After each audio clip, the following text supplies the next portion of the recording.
ഈ തോന്നിയ സംഘടന കോമാളികളൊക്കെ ഉദ്ഘാടനത്തിന് വന്ന ചെറിയ കുട്ടികളൊക്കെ വല്യപ്പാരിങ്ങനെ താങ്ങി പിടിച്ച് കാണിച്ചു കൊടുക്കുക, കണ്ടോ എന്ന് ചോദിക്കുക. അജറുൽ അസ്വദ് മുത്തിക്കണമായിരിക്കും, എന്തോ ഒരു ഉഷാറാന്നറിയാം. ഇത് നടക്കുന്ന വീട്ടിൽ പഠനം പകുതി കുറയുമെന്ന് പേരോടുസ്താദോ പൊന്മുളസ്താദോ എ പി ഉസ്താദോ പറയണതല്ല. ഡോക്ടർ മാത്യു വെല്ലൂരിൻ്റെ എങ്ങനെ പഠിക്കണം പരീക്ഷ എഴുതണം എന്ന് പറഞ്ഞ പുസ്തകം വായിക്കുക. കേരളത്തിലെ ഏറ്റവും പ്രസിദ്ധനായ സൈക്കാട്രിസ്റ്റാണ് അദ്ദേഹം. വീട്ടിൽ മദ്രസിൽ നിന്ന് പഠിക്കുന്ന കാര്യങ്ങളൊക്കെ നടത്താനുള്ള സംവിധാനം വേണം. ഒന്ന് സൗകര്യങ്ങൾ, രണ്ടാമത്തേത് നമ്മൾ അതിന് പറ്റുന്ന രീതിയിലാവണം. കലബലാ പറയണം അമ്മ, സുന്നത്ത് നിസ്കരിക്കാത്ത അമ്മ, ടോയ്ലറ്റിലേക്ക് കയറുമ്പോൾ വലതുകാലം മുന്നിൽ വെക്കണം അമ്മ, കുട്ടി മദ്രസക്ക് പോകുമ്പോൾ വലതുകാലം ചെല്ലി വിസ്മില്ല ഇറങ്ങിക്കോന്ന് തെറ്റു പറഞ്ഞു കൊടുക്കണം അമ്മ. പുതിയ എണ്ണ ഇറങ്ങുകയാണെങ്കിലും പുതിയാപ്പിള ഇറങ്ങുകയാണെങ്കിലും അജ്ജിന് പോകണമെങ്കിലും വീട്ടിൽ നിന്ന് ഇറങ്ങുമ്പോൾ ഇടതുകാലം മുന്നോട്ട് വെക്കേണ്ടത്.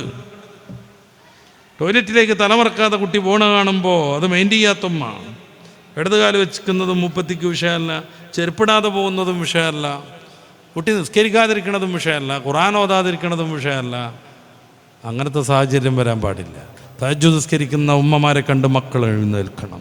ഖുർആൻ ഓതുന്ന വാപ്പയുടെ സ്വരം കേട്ടിട്ട് മക്കൾ സുബഹി നിസ്കരിക്കാൻ പള്ളിയിലേക്ക് കൂടെ പോരണം.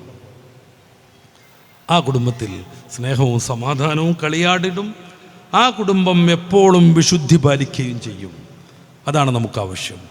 അതിനാവണം നമ്മുടെ യത്നം.